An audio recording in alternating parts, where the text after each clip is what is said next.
नौकरी कर रहा हूँ इसीलिए ठीक ठाक हूँ, नहीं करता तो क्या होता। अब नौकरी किसके दया पे कर रहे हो? आपके ग्रहों के, आपके किस्मत के, आपके भाग्य के दया में एक लड़की, एक औरत, एक महिला, एक माता अपने पैर पे खड़ा है, खड़ी है। इससे बड़ा भाग्य और क्या चीज़ हो सकता है?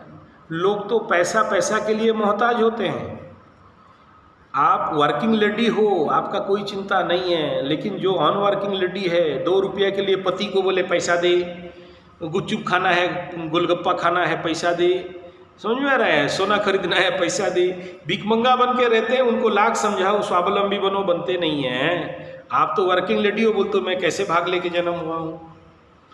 भाई आप बहुत भाग्यवान हो। कुंडली में भाग्य स्थान को अगर हम डिकोड करते हैं तो भाग्य ठीक है, उसमें आप एकदम दुखी ना हो। बाकी रह गया कि पति सुख है ना। इस देखो किसके कुंडली में 100% पति सुख लिखा है बताओ, या पत्नी सुख लिखा है? स्वयं सीता माता भी जन्म हुई तो उनको भी तो पति सुख सही से नहीं मिला। पार्वती माई तो खुद शिव भगवान को छोड़ के इधर उधर भागती रही, आज लास्ट में जाके अग्नि में झोंक गई। तो ये जो पति सुख और पत्नी सुख बोलते हो, क्या सब भगवान सबको जो चाहे सब कुछ दे दे, ऐसा गारंटी है? नहीं है ना। तो आपको दुखी किस बात का होना है? और सुनो, आपका नवमांश कुंडली और ये कुंडली दोनों को अगर मैं विश्लेषण करके देखता हूं तो आपके जीवन में सुख तो लिखा है, सुख कोई नहीं निकाल सकता, क्योंकि सुख के स्थान पे गुरु बृहस्पति का दृष्टि है। और जब भी गुरु सुख के स्थान पे गुरु बृहस्पति का दृष्टि है तो ऐसे लोगों का जिंदगी में कि कोई धरती में आ जाए। हाँ, आप जो सरकारी लेवल पे, सामाजिक लेवल पे चाहते हो कि मुझे रेपुटेशन मिल जाए, मेरा पति पत्नी, मेरे को एक ठो मान्यता मिल जाए, वो कहीं ना कहीं कम दिख रहा हो, अलग बात ना भी हो, लेकिन सुख तो पाओगे माता जी। सुख बहुत है आपके पास। आप जितना भोग कर सकते हो कोई और भोग ही नहीं कर सकता है, ये लिख लो। आपको इतना जल्दी कोई हरा ही नहीं सकता है, ये भी लिख लो। ठीक है। आपका कुंडली कह रहा है कि हाँ, एक बात मैं कहूँगा कि आप जैसे को अच्छा पावरफुल वाला आदमी चाहिए जो आपको शांत कर सके, संभाल सके, ये कह रहा है। इसमें मैं मान्यता दूंगा। हाँ, अब तक ऐसा पावरफुल व्यक्ति विशेष जिंदगी में नहीं आया होगा, और आया होगा तो वो आपको जिस लेवल पे लेके संभालना चाहिए वो नहीं संभाल पाया होगा, ये मानता हूँ। लेकिन जीवन पे ये कहो कि मुझे सुख नहीं है, आपका कुंडली तो कह रहा है कि आपके पास जितना सुख और किसी के पास सुख नहीं है। ठीक है ना। देखो, सुख का शब्द का अर्थ जो भी आप लगा लो, हर एक आदमी के लिए अलग अलग चीज़ को सुख है। किसी को मीठा खाने में सुख है, किसी को मुंबई का लड्डू खाने में सुख है, किसी को टीवी देखने में सुख है, किसी को घूमने में सुख है ना। तो आपके सुख का परिभाषा क्या है ये तो आप देखोगे, मेरा सुख का परिभाषा मैं देखूंगा, है कि नहीं। लेकिन सुख का कोई भी परिभाषा हो, कोई प्रॉब्लम नहीं है। गुरु बृहस्पति का दृष्टि क्योंकि सुख भाव में है तो सुख तो हटा कोई नहीं सकता, एक पहला बात है। ठीक है ना। तो इस कंडीशन पे सुखेश, लग्न कुंडली से सुखेश का भी बात करते हैं तो सुखेश भी अपने स्थान पे जाके खड़ा हुआ, एकदम सही जगह में जाके खड़ा हुआ है सब। तो ऐसे कंडीशन, हाँ बोलिए। तो सबसे पहले मैं आपको बता देना चाहूँगा, प्लीज़ आप दूसरे का तरफ उंगली मत उठाओ, दूसरे को दोष एकदम मत दो। चाहे आपका भाई हो, चाहे आपका बाप हो, चाहे आपका सौतेला बाप हो, चाहे आपका पुराना पति हो। मैं समझ रहा हूँ आपका ज़िंदगी का एक बहुत बड़ा कश्मकश, मैं समझ रहा हूँ आपके जीवन का दुख कष्ट पीड़ा, मैं समझ पा रहा हूँ बहुत अच्छा से यहाँ से आपका कुंडली को देखते हुए, और आपके हर एक शब्द के फ्रीक्वेंसी मुझे कह रहे हैं, इसलिए मैं बहुत अच्छा से आपको समझ पा रहा हूँ। मैं यहाँ ये कह रहा हूँ कि सबसे पहले देखो कि आपका जन्म क्यों हुआ, और जब भी आपके जन्म लग्नेश बकरी हो रहा है, तो आपको पूर्व जन्म का बकाया कर्म को परिपूर्ण करना पड़ेगा। और आप ये बोल रहे हो कि मेरा पति मुझे क्यों डिवोर्स दिया, मेरे बाप क्यों मुझे सौतेला बाप मिला, क्यों मेरे को ऐसा भाई मिला जो मेरे विरुद्ध में खड़ा है, क्यों, ये जितने भी किरदार देख रहे हो ना, ये नौटंकी में, ये ड्रामा में, ये स्टेज में जो भी किरदार देख रहे हो आप, ये सारे तो नौटंकी है, ड्रामा है ना, ये तो एक रंगमंच है ना। और रंगमंच में जो होता है कभी सत्य होता है क्या? वो तो डायरेक्टर लिख दिया, ये लोग नाच रहे हैं। डायरेक्टर विलियन को बोला है तो छुरा बंदूक लेके जाएगा बोल के तो आया है, नहीं तो क्यों आता हो? ठीक है ना। तो ये पूर्व जन्म का बकैया खेल था, इससे बढ़िया से निभाओ, परिपूर्ण हो जाएगा। फिर मेरा चैलेंज है कि जिंदगी में यही प्रश्न एक दिन कुंडली दिखा के बोलोगे कि पंडित जी मैं कितना सुखी हूँ बोल के। वो टाइम भी आ रहा है, बहुत जल्दी आ रहा है वो टाइम।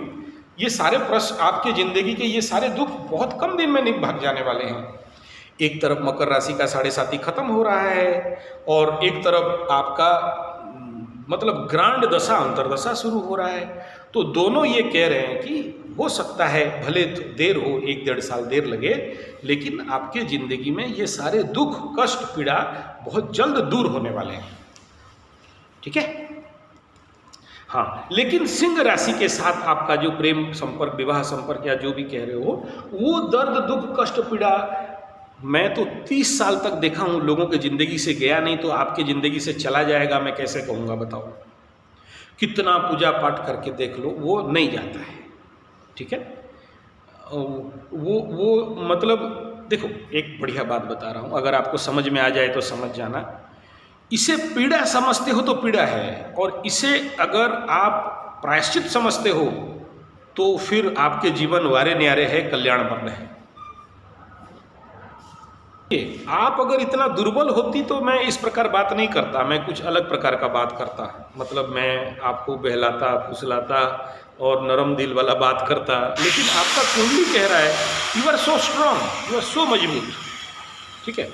इस क्षेत्र में मैं पूरा कॉन्फिडेंस के साथ कहूँगा कि आप बहुत मजबूत हो। और मैं इतना आपका कुंडली देख के कह सकता हूँ कि आने वाला समय में लोग आपके कदम में आएंगे और आपके चरण में आएंगे। इसलिए आपको ज़रूरत नहीं है किसी के यहाँ जाके, किसी के पास फरियाद लेना, या कहीं पर जाके आपको किसी के मतलब आपके मान सम्मान के लिए किसी का प्रेजेंस का कोई खास आवश्यकता मुझे नहीं दिखता। या किसी का कोई आपको कहे कि ये मेरा पत्नी है, रेकमेंडेड सरकारी तौर पे समाज के सामने दिखाएं तभी आपको सेटिस्फाई होगा। एटलीस्ट कोई और होगा, लेकिन आप नहीं हो, ये मैं कह रहा हूँ, आपका कुंडली कह रहा है ना। आप सेल्फ सफिशिएंट हो, आप सेल्फ सफिशिएंट हो, इसलिए किसी पति का रेकमेंडेशन और किसी पति का स्टाम्प आप जैसे को तो नहीं चाहिए। तो उस लेवल से तो बाहर निकल जाओ पहले आप, तो देखना कि ज़िंदगी में आपको सेटिस्फेक्शन मिलेगा। और ये मेरे को आपका कुंडली दिखा रहा है कि ये जो आने वाला समय है, बाकी लोग सब आपके कदम पे आएंगे, आपके शरण पे आ जाएंगे, ये भी दिख रहा है। हाँ, मैं ऐसा शब्दों से नहीं कह रहा हूँ, लेकिन आपके कुंडली के परिस्थितियों को देखते हुए कह रहा हूँ, है ना। हाँ, तो नेचुरली आप ज़िंदगी में सबके लिए खर्चा करोगे, सबके लिए दया करोगे, सबके लिए सब कुछ करोगे, और आखिरी में फिर आपको धोखा देके जाएंगे। ये तो नैसर्गिक वो तो ज़िंदगी का खेल है। आपको जितना धोखा देगा फिर भी आप उसको उतना प्यार करोगे। ठीक है। ये तो हाँ, एकदम आपके पास माफ़ी देने के सिवा और कोई दूसरा रास्ता भी नहीं है ना। माफ़ी तो आप करोगे क्या? आप तो ऐसे ही बदान्य वाले हो, उदार हृदय वाले हो। माफ़ी दोगे बोल के क्या लिख के दोगे? माफ़ी कर दिया जाओ बोल के कर ही देते हो आप। ठीक है। मन में कुछ बाद में रह जाता है दुख कष्ट पीड़ा, लेकिन ऑटोमेटिक फिर माफ़ कर देते हो और फिर उन्हीं को मतलब फिर सहायता कर देते हो। ये तो है आपका ज़िंदगी का ये नेचुरल गुणधर्म स्वभाव है, इसमें बोलना क्या है। नहीं, मकर वाले कभी नहीं रोक सकते, कभी ज़िंदगी भर कोशिश करके, ये नेचुरल ज़िंदगी है आपका ना। आपको जो धोखा देगा उसी को सहायता करोगे, जो आपको कष्ट देगा उसी को आप सुख दोगे। आप जो आपको अभिशाप दे देगा, ऐसा आंसू से आपको गिराएगा, उसी का अच्छा हो, कल्याण हो, उसके लिए प्रयास करोगे। वो तो नेचुरल क्वालिटी है, ये तो इसमें क्या कहना है। आप बोलोगे छोड़ के चले जाए, कहाँ चले जाओगे, कितना दूर जाओगे? आपका हृदय कोमल हो गया है ना, आपका हृदय में जो कोमलता है वो समस्या कारक है, और कुछ नहीं। आपको कोई नहीं समझ सकता, इस धरती में कोई नहीं समझेगा, है ना, क्योंकि हृदय का खेल है। कैसे कोई समझ लेगा? वो खुद को नहीं समझे, आपको कैसे समझेगा?